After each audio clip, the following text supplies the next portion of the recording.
This is definitely how we like it. Is this not on? It's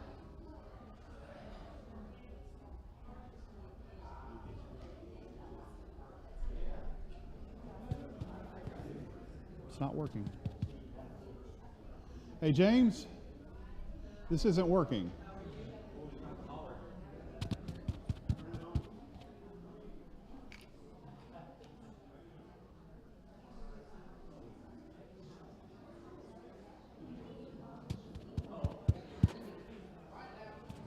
Okay, thank you. Well, good morning.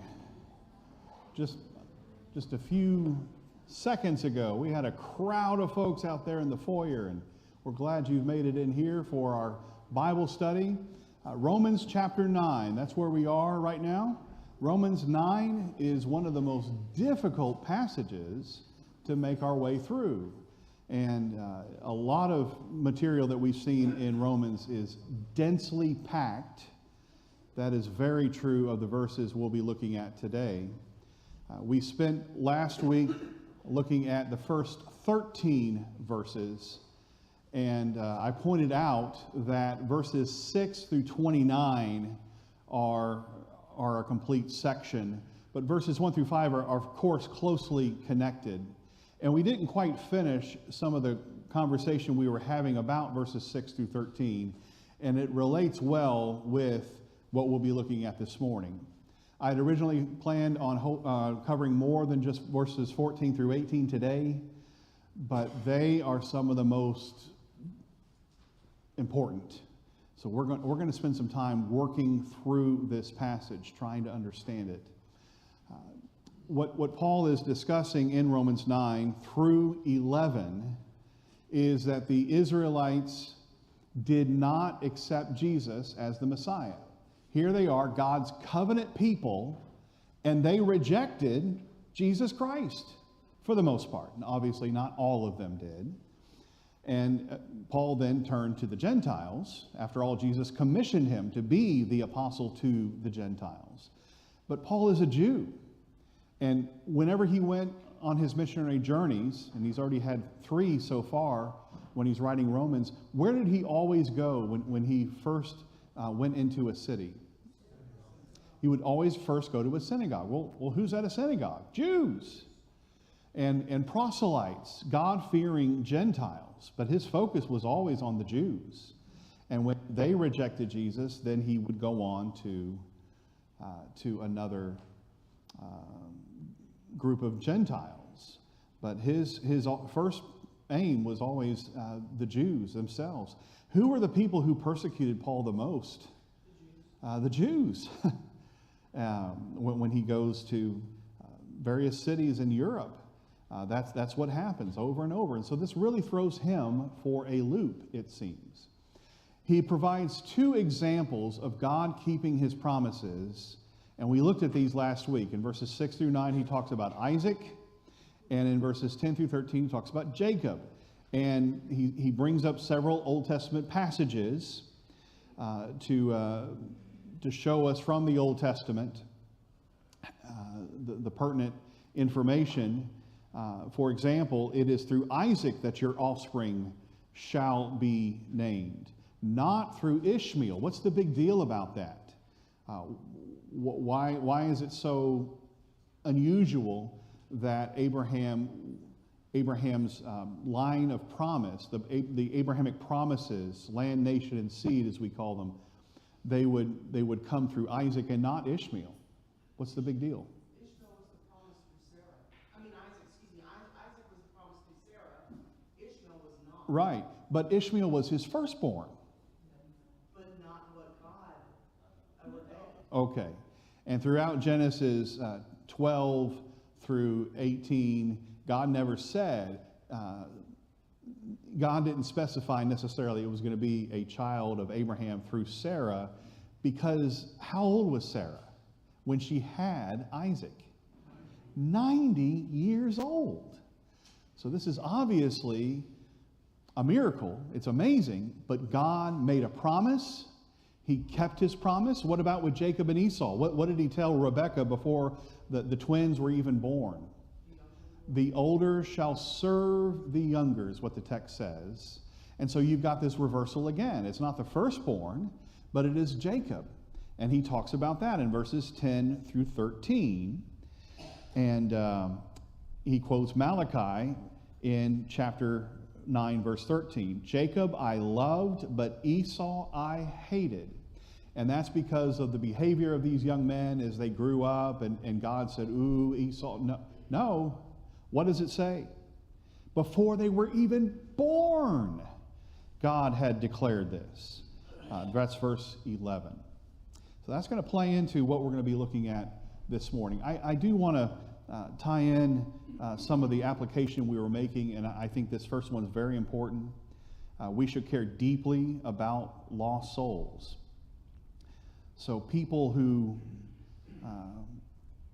are lost, and I'm taking this really, I guess, from verses 1 through 5, where Paul basically says, if I could be anathema, if I could spend eternity in hell and all Israel be saved, I would do it. How passionately does Paul love his fellow countrymen who are so confused? Chapter 10, verse 1, brothers, my heart's desire and prayer to God for them is that they may be saved. And he'll talk about that again in chapter 11. Do we have the same sort of passion for those who were lost, like Paul does? What we also see in these verses is that Gentiles, just as much as Jews, have a right to be saved. And it's not about your ethnicity. It's not about who you're related to. It's not about some perceived privilege. What does he say? Everyone who calls on the name of the Lord, anyone who calls on the name of the Lord can be saved. That's what chapters 1 through 8 have been all about. We can be justified by faith because of the sacrifice of Jesus. I think these next two that I have here go together. We don't always understand what God is up to. So here is an apostle of Jesus Christ who's looking at the events of Genesis involving Abraham and Isaac and Jacob, and he's looking at it from a new perspective because the covenant people rejected Jesus, and he's really grappling with that. He doesn't understand how God has this plan, which is that the Israelites in his time would reject Jesus. The gospel would then be preached to Gentiles. That would make, hopefully, the Israelites jealous, and then they would say, well, let's think about this Jesus Christ a little more critically. And that's part of the plan that Paul is describing in these three chapters, Romans 9, 10, and 11. Everyone could be saved. Everyone could be justified by faith in Christ, by the sacrifice of Christ. But the Jews rejected him. God has always had a plan, though. Genesis 3, when the fall happened, what did God say? What did he describe in Genesis 3:15? The seed of woman that will conquer the seed of Satan. There's always been this battle, this gargantuan battle between principalities and powers. And it continues even to this day. In Acts 2, verse 23, as Peter is getting going with his sermon, and he says, this Jesus, who was delivered up by the predetermined plan and foreknowledge of God. And the plan of God is emphasized all throughout the book of Acts. God always had a plan, long before the events unfolded in world history. So that's really important. All of that, of course. Now, the verses we're going to be focusing on this morning, just 5, verses 14 through 18. So we need to keep in mind that verses 6 through 29 all go together. And there's a lot of Old Testament quotations in these verses. And there's 2 of them in the verses we'll be looking at today, specifically quoted, Exodus 33:19 and Exodus 9:16, and we will talk about those. You'll observe in verse 14, Paul begins with this question that he has had several times in Romans. What shall we say then? And then he imagines some interlocutor, somebody who is listening to Paul and saying, now wait a minute, hold on a second. Based on what you just said, what shall we say then? Is there injustice on God's part? May it never be. God forbid. By no means. We've seen that expression several times. Keep in mind that question. Is there injustice on God's part in light of verses 6 through 13? God picked Jacob over Esau before they were even born. Well, that's not fair. Is there injustice? Literally, unrighteousness with God. Now, he's going to deal with this in a little different way, beginning in verse 19. And basically, I'm summarizing, I am paraphrasing. Basically, Paul says, it's none of your business what God does or doesn't do. And we'll look at the famous Potter passage. That's actually in 2 weeks, because next week we're going to have Phil Robertson with us. You remember that docile, quiet little guy? I mean, he's about that tall. Phil's going to be with us next Sunday. Really excited about that. Yes, sir. Well, I'm just thinking, God did have a plan. His master plan. It was planned way before creation with his son. That's right. Together. We had nothing to do with it. Today, we have nothing to do with God's plan except what he's provided for us. That's right.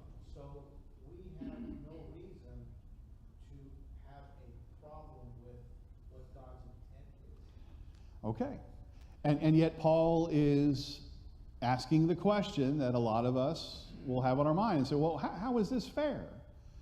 And he says, this is not injustice with God. This is not unfair. This is not unrighteousness.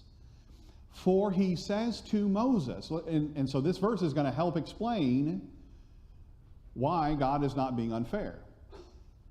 And all it does initially is make us scratch our heads even more. I will have mercy, for he says to Moses, I will have mercy on whom I have mercy, and I will have compassion on whom I have compassion. And so this also is an Old Testament quotation from Exodus 33, verse 19. What's going on in Exodus chapters 32 through 34? What's going on? They're at Mount Sinai. They have just entered into a covenant with God. In chapter 20, the Ten Commandments. You have the book of the covenant given to Israel. They enter into a covenant with God. They eat and drink with God. And then what do they do in chapter 32? They break the first 2 commandments. You shall have no other gods before me. You shall not worship any other god or make graven images. Yes, ma'am. What I was thinking, it doesn't matter how God, what his plan was, or how he did it. God is always right, and we just have to remember that. That's right. And we'll get to that more in verse 19. But right now, we're going to work through this where he says, the explanation for this is, God said, I will have mercy on whom I have mercy, and I will have compassion on whom I have compassion. In Exodus 33, Moses is interceding for the people. He is begging God not to destroy them. And remember what God said? Moses, we're just going to start over with you. We're going to destroy the whole nation, and we're going to start over with you because God is so angry that they have broken the covenant just coming out of the gate from the very beginning. They worshiped a golden calf, and God is incensed by that, of course. Now, this statement, I will have mercy on whom I have mercy, I will have compassion on whom I have compassion, is talking about God's grace, God's love. And yet it sounds like he's saying, well, I'm going to have compassion on that guy, but not on him. And that's why we're walking through this so carefully, because there are a lot of people who read Romans 9 who say this attests to once saved, always saved. This attests to God's choosing some people over others arbitrarily. This is part of the Calvinism, the tulip that you sometimes hear about. Yes, ma'am. I would see this as God knows what's in your heart, and He knows when you need mercy, He knows when you need action, or pity, and He knows when not to, because of what's in your heart.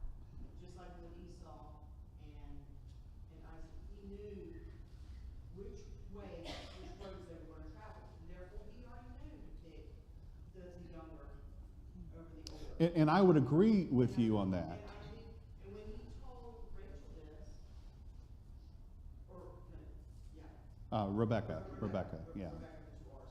When he told Rebecca this, she kept that in her heart. So she made sure to remember this when it came time for it to. Let me ask you, did God approve of Rebecca and Jacob's deception? No. Well, where does it say he didn't? I don't think he really approved of it, but. He used it. He used it, okay. Now, I agree with everything you're saying, that God knew what was in Esau's heart, and he chose Jacob. Of course, Jacob was a scoundrel himself. Wow, I mean, these guys were no good. Jacob could be molded maybe a little Yeah. better than what Esau. But the argument Paul makes is, this is God's choice, and we have no right to question it. So the implication is, well, what does that mean for us? Does that mean God's going to save Ricardo, but not Nikki? I better reverse that. God's going to save Nikki, but not Ricardo. And it's just because. It's just an arbitrary choice. I have studied with Calvinists, and I've asked them, all right, all the millions of babies that have been aborted, murdered in the womb, all the babies that have been aborted, are some of them going to go to heaven and some of them going to go to hell? And this guy I studied with, it's been about a year now, and he said, yes, some are going to go to heaven, some are going to go to hell, because it's just who God has arbitrarily chosen them. My belief is the babies are innocent, and heaven is going to be populated by millions upon millions upon millions of innocent babies. Yes, ma'am. Well, when you look at his relationship with the Israelites, that gives you an insight into this. Okay. He promised that you do what I tell you to do. You observe my commandments, you only have me as your God and all that, and I'll bless you, and I'll give you this land, and I'll give you everything, and, I'll give you what I promised. But, there's a but. Oh, yeah. If you don't, I'm taking it away from you. Okay. And so that's what this is here. We have things we have to follow and do that God has set down, and when we don't, then we don't have the promises Right. that He has given those that are faithful. So we're looking at verses 14 through 18. Thank you, that is excellent. Verses 14 through 18. And verses 14 and 15 are on the screen, where he says, is there injustice on God's part? No, because God said to Moses, I will have mercy on whom I have mercy. And that is when he declares his name. He shows a measure of his glory. What Moses wants is the relationship with God restored. That's what he wants in that context. That's what he's striving for. And God says, I'm not going to do that for everybody. I'm going to have mercy on whom I have mercy, and compassion on whom I have compassion. Well, now we come to verse 16, and we're going to spend a few minutes looking at this little teeny tiny verse. Look at this. So then, this is Paul summarizing from, or making a conclusion from verses 14 to 15. So then, don't you see, it depends not on human will or exertion, but on God who has mercy. Well, that just clears it all up, doesn't it? Makes us feel so much better. It's as if I have nothing to do with my soul's salvation. None. When using paraphrases, as I call them, they're not translations in the sense that they're trying to give you word for word literal renderings. You need to be careful. The NIV is infamous in Galatians and Romans. for some theological preconceptions being brought into the text, especially original sin, sinful nature. What I do appreciate about those translations is they will always have a footnote and said, well, sinful nature literally is flesh. And we've looked at a couple of those in Romans. Here's Romans 9:16 in the New Living Translation. So sometimes I appreciate the paraphrase because they help me kind of get a sense of what this. I'm not sure I agree with this one, but let's take a look at what they say. So here's the New Living Translation's rendering of Romans 9:16. So it is God who decides to show mercy. We can neither choose it nor work for it. So what does that sound like in the discussion? Mercy means unmerited favor. Yeah, unmerited favor, and that's great. But what about somebody who is a good person, trying to do what's right, and God says, "I'm sorry, but I don't pick you. I pick him instead." Is that what this verse is saying? Well, I'm going to go a step further and look at the footnote in the English Standard Version. And I hope if you're using the ESV, you do have this. Because not all literal translations, like the ESV or the New American Standard, not all of them are literal all the time. They're not literal all the time, because there are times when if you translate it literally, it's not going to make sense, or it's really not going to convey what is trying to be conveyed. I want a literal translation. I do. But sometimes there are idioms, there are expressions that need the sense needs to be brought out. So here's what the ESV footnote says. Now, just a moment ago, it said, not on human will or exertion. Here it says, not of him who wills or runs, but on God who has mercy. It doesn't depend on him who wills or runs. Basically, it's going to say the same thing, but I want us to walk through this. There is a dictionary, it's a lexicon actually, by Lo-Nida, and it's a great tool. And what they're trying to do in this tool is give you the meaning behind words, but then also help translators who are translating the Hebrew Old Testament or the Greek New Testament into other languages, not just English, but other languages.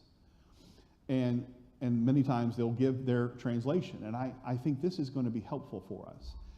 They translate Romans 9:16 with these words. Therefore, indeed, it is not a matter of what one wishes, because that's what the word literally means, who wills. It is not a matter of what one wishes or what one attempts to do, but rather it depends on God who has mercy. Does that change the meaning a little bit or help us better understand what Paul is saying?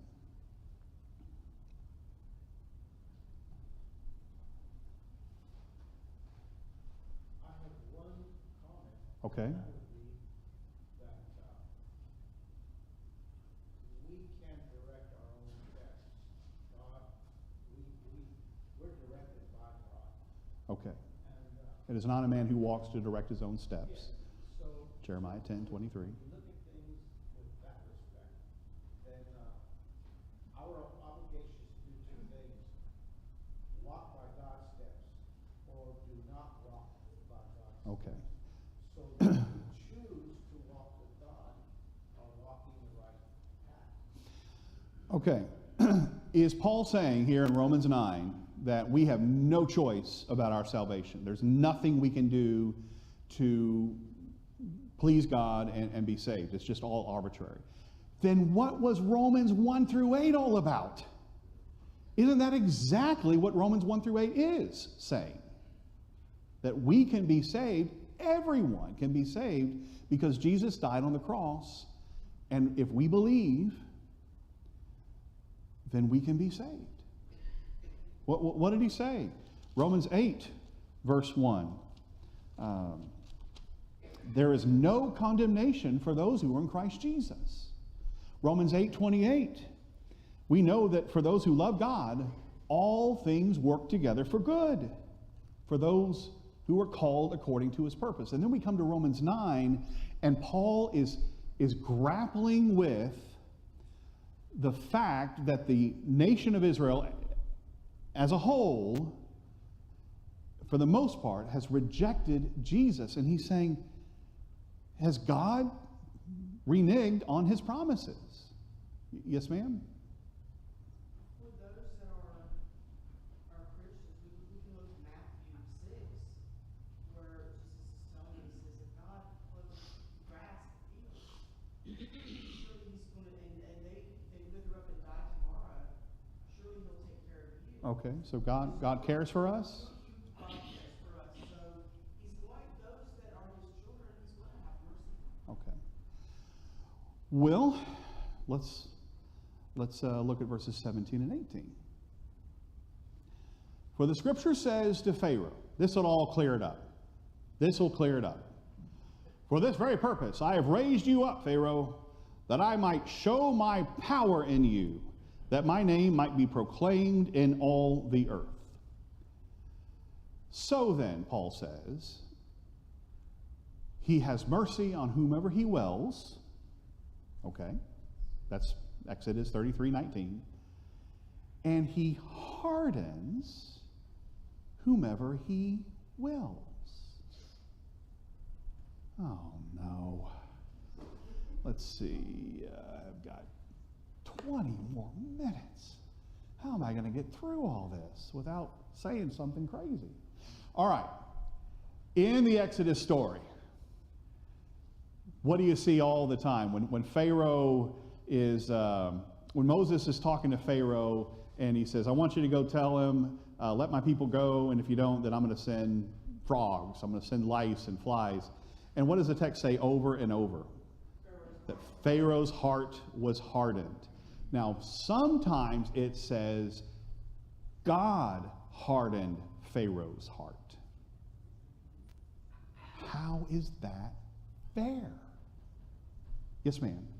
It's the same thing as where if a person is determined to sin, God will provide it so you can live in sin. Okay, all right. This is also just as he said. Pharaoh, he used Pharaoh to prove his powers because he knew that Pharaoh was not going to be nice, that Pharaoh was not playing nice. He never intended to play nice. Pharaoh considered himself to be the God of gods. And he had to show Pharaoh who the true God really was. Okay, but how, all right, he has mercy on whomever he wills, and he hardens whomever he wills. Why is it fair that God is hardening people's hearts? And that's the question he asks in verse 14. Is there injustice with God? And I meant to point this out, but that same term, injustice with God, is also translated as unrighteousness with God. Is God unjust? Is he unfair? They are unrighteous. Right. Well, this whole conversation brings back the thought that before the creation of the world, as was previously said, did God know all of this? Does he know what I'm going to do tomorrow? Does he know what decisions I'm about to make, for good or bad? And did God know that Pharaoh was inclined to do those things anyway? It didn't take much hardening to do that, but if God had not acted or hardened the heart of Pharaoh, he would have been a bad guy anyway, and God probably knew that. But it's not for us to say. We don't know all the inner workings of that because we're not God. We haven't been blessed with the insight that could determine that. Okay. So we have to look at this. This reminds me of what Paul says, though, in 1 Corinthians 9, I think. He runs the race, and not as one beating the air. He does what's correct. He does what he's been told. He does what has been laid out. So we can get to the finish line, So yeah. we can get to the finish line. So I'll say two things about that. One, we are dealing with an infinite God who knows the end from the beginning. And two, God has already predetermined that you're going to write a $1,000 check to me tomorrow. Just letting you know. Yes, sir. Really, the vast majority, if not all, the Jewish have thought that, well, I can make it to heaven because I've done this and I've done this and I've done this. And I think the point that he's trying to make is they completely discounted who God was, and they discounted the mercy that God would show to other people, and they thought that I can make it because I do this sacrifice, or I've done this, or I've done that. And it has nothing to do with that, because regardless of the sacrifices that they have and the things that they've done, the only reason that they would have a potential to be in heaven with God is because of his mercy. All right, well said.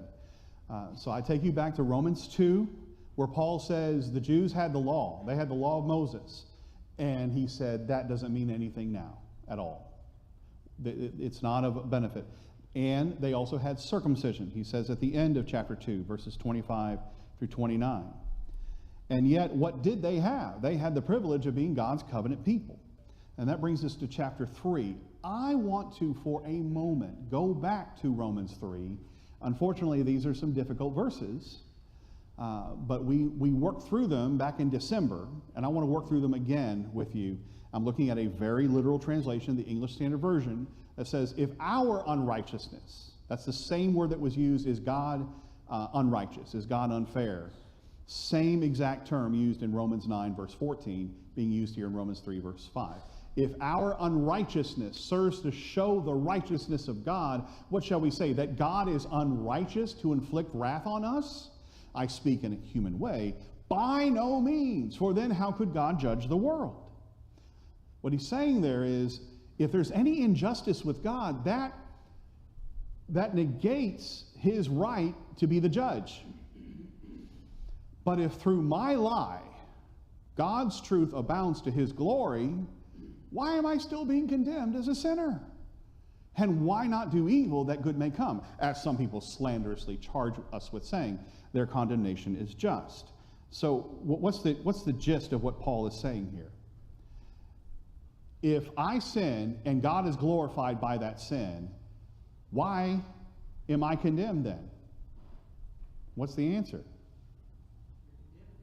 You're condemned for your sin. But it's not fair that God is glorified by my sin and that he still punishes me, someone might say. All right, and what we did is we looked at this very literal rendering of the ESV, and we brought in the less literal rendering of the New Living Translation, and notice they have added quotation marks to some of this. Didn't have that a moment ago. But some might say our sinfulness serves a good purpose. Our unrighteousness serves a good purpose, for it helps people see how righteous God is. That's unfair. Why is it unfair? Because he's going to punish me when I'm showing how great he is. This is merely a human point of view. This is not something I'm saying, Paul says. Of course not. If God were not entirely fair, how would he be qualified to judge the world? So they're bringing out that sense. But someone might still argue, how can God condemn me as a sinner if my sinfulness highlights his truthfulness and brings him more glory? And then Paul, according to this, Paul doesn't actually say these words, but then he says, and let me tell you, some people even slander us by claiming we say, the more we sin, the better it is. And Paul talks about that in Romans 6. You remember? What shall we say then? That we should sin more so that grace may abound? God forbid.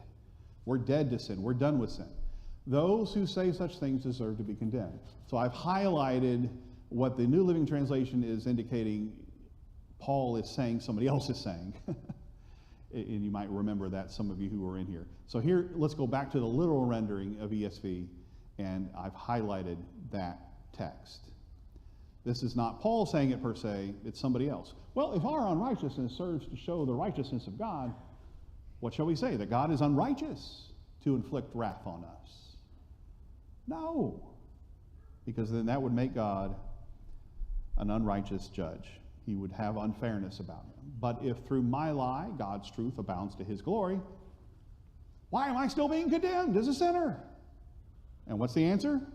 Because you're a sinner. Just because you doing something wrong highlights God's holiness and righteousness and glorifies him, that doesn't mean you get off scot-free. Why not do evil that good may come?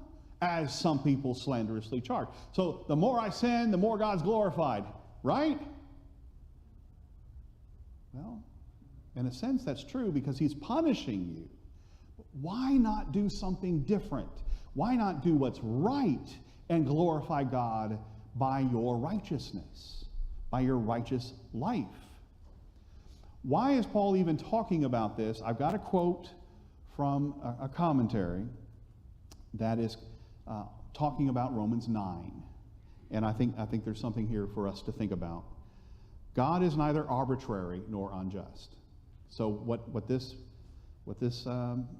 Bible scholar is saying is God does not just say, Nikki, you're saved, Ricardo, you're not. God is not going to do that. He is not arbitrary or unjust. I say, look at Romans 1 through 8, and it's obvious he does not. What Paul is doing, Paul's understanding of God's mercy is founded on his understanding of Christ's death and resurrection for the ungodly. Takes us back to Romans 1 through 8, Romans 3, Romans 5, and then later we'll look at Romans 10. Because God has fulfilled his promise to Abraham and thus to Israel by giving Jesus Christ for sinners, those who do not deserve the gift. Listen to this. This event has reshaped how Paul reads the history of God's faithfulness to the promise, the Abrahamic promise. Paul is trying to work through how is it that Israel isn't saved? How is it that they reject Jesus? How is it? And he says, well, it's in Romans 9, he says it's because God's going to have mercy on whom he has mercy and compassion on whom he has compassion, as illustrated in Pharaoh, whom God hardened. So 3 points I want to bring out, and I've written them down because I think I wanted to make sure I brought these out. And you may not like my wording here of look good.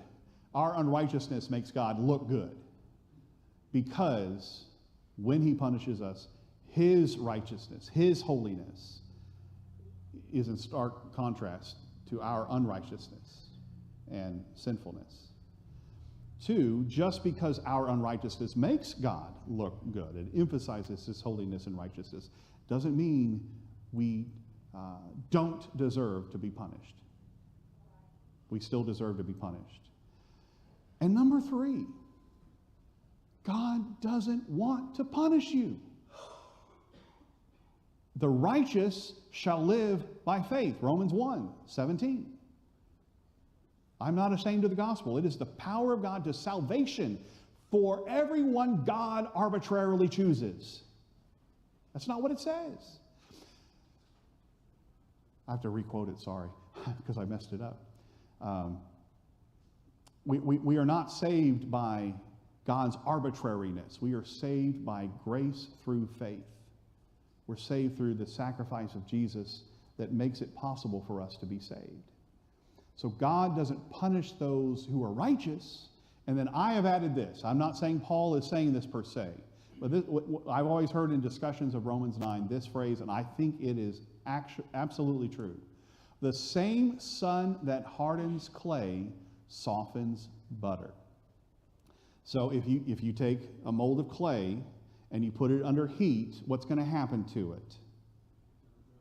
It's going to dry out. It's going to become hard. What if you were to take into that oven, how hot does it get? 100 degrees? 2,300 degrees. So if you take a mold of clay and you put it in there, it's going to harden. What if you take a stick of butter and put it in there? What's going to happen to that stick of butter in the 2,300 degree oven? It's not going to be there anymore. Uh-oh. It's softened. So maybe we ought to just put it in the sun. This afternoon, take a stick of butter and put it outside and let's see what happens. When God says, let my people go, does Pharaoh have a choice? Yes. He has, Well, no, because God hardened his heart. he has a choice, but he chose to have his heart hardened. That's his choice. So we could have been reading about the 5 plagues. Water turned to blood, frogs, lice, flies, and the murder of the cattle, and then Pharaoh let them go. We could have. Yes, ma'am. Well, and the Israelites were there 400 years. And part of that 400 years could be waiting on that Pharaoh who knew not Joseph. Because there could have been previous pharaohs that would have been like, oh, sure, go. Okay, or it could be that God was waiting for just the right Pharaoh to unleash this on. That thought just came to me. So that's always a possibility. Somebody else besides my wife? Well, in a similar vein, we know that before the children of Israel came down to Egypt, God made reference to the people of that land and said, That's right. That is right. Genesis, I want to say 18. So God had a master plan, and what he knew is that the nation that Abraham's descendants would be enslaved to, he would later judge.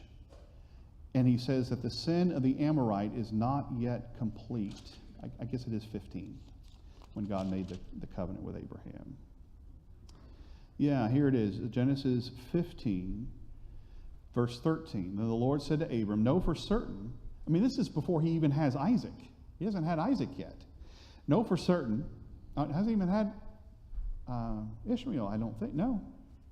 Then the Lord said to Abram, know for certain that your offspring will be sojourners in a land that is not theirs, and will be servants there. They will be afflicted for 400 years. But I will bring judgment on the nation that they serve, and afterward they shall come out with great possessions. Verse 16, they shall come back here in the 4th generation, for the iniquity of the Amorites is not yet complete. God had a plan. And so this poor Pharaoh had a choice, folks. That's not what Paul says, though. He says God hardened his heart. Yes, sir. And then I'll get you, Raul. So this is a topic that we can get deep on and take a long time on. And I always find this topic to be somewhat irrelevant. I think it was to the people who wrote the Bible too. They don't spill much ink on it. Because let's say that God did take away his choice, completely overrode his human agency. Does that make God not God? Does that make God not righteous? By definition, everything that God does is righteous, so that must have been okay to do. Right? It doesn't excuse Pharaoh for what he did. He's still held to account for that fact. But let's just, taking it on the worst possible grounds. God took away all of his choice. God took away what? God took away all of his choice. He didn't, he just brainwashed him, mind wiped him, made him do what he wanted to do because 10 was the number of plagues he wanted. That doesn't reduce our responsibility to God and is not a challenge for our faith in God, because by definition what God does is good. And Paul says as much, and we are adding in the discussion. Well, why? How is this possible? How is this fair? And Paul never answers that question. He doesn't say this is unfair because, or it's fair because. He says this is what God decided. Yeah, but I mean, what is righteous is not necessarily fair. What is righteous is not necessarily fair. Okay. Raul? That's why I repeated it. Maybe I'll remember it, and next time I'll take credit for it. Go ahead. Deuteronomy chapter 8, chapter 7, and verse 7, concerning Israel, the Jews of the whole. God says, I'm not displacing these people because you are more numerous than them that you released. In chapter 9, and verse 5, 6, 7, he says, it's not because of your righteousness. Right. Because you were more wretched Right. than So God chose Israel as these people. arbitrarily, And then he says, because is what it of his promises indicated. that he had made to your fathers, that's number one, because of his love for you. Now, there's a story that I like to reflect to, that gives us some perspective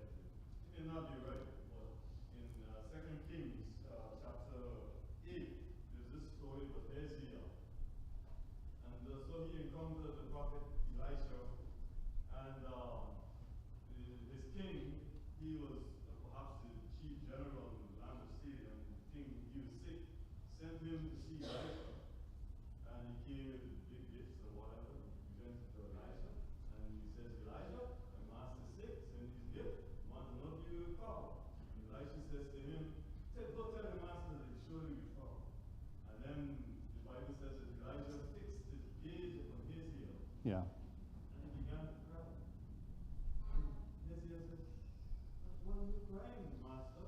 He said, "God has seen Because I know what you're going to do. do Yeah. what I know what you're going to do. How did he get this insight? We are out of time, Okay. and that is extremely important, what you're talking about. We could look at many examples. But here is Paul's overall point. God made promises, and he kept them, verses 6 through 13. God wants to have mercy. He does. He wants to have mercy on everybody. But if you don't like what God does or how he does it, that's what verses 19 through 29 will discuss. God has every right to do whatever he wants to do, and here's the reason why. Because he's God and you're not.